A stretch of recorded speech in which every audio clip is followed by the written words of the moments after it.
2 weeks ago, we did a journey mapping exercise with a company, and my business partner, one of my partners and I, Dave Seaton, we were doing that. And Dave likes to say this. It's like, if, a journey map without action is just an art project. All the colors and the stickies, it's just an art project, but you've got to take the action. And, and as you go through that process, it's about mapping it, identifying the pain points, but then it's about future state. Now it's about, okay, well, what should it be? And this is where your product comes in to stay. Where do I sprinkle in the value of a product like Hallmark to say, where can I either recover faster from, when something will go wrong, because it will, or recognition of, et cetera. So you've got to think about that as well, and not just, remove the rocks. You got to remove the rocks and then find the places where, adds more value too. Absolutely. It's so interesting. Well, first off, I have to say, as the Hallmark is the parent company of Crayola as well, so we will sponsor the art project and we'll sponsor the follow through. Okay, we can handle both sides. Yeah. But it's funny actually.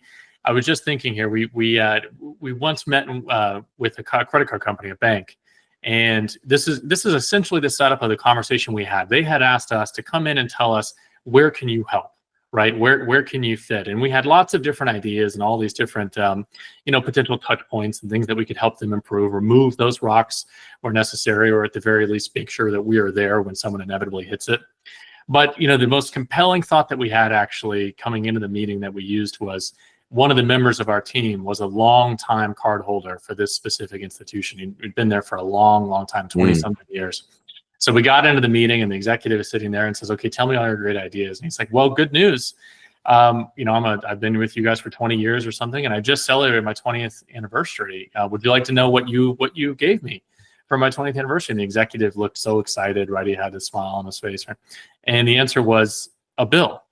You gave me a bill for my 20th anniversary." And it was the reason why that matters when I think about, especially the financial services industry, is a reminder that every single one of these touch points matter, even if we'd love to believe they don't, right? Yeah.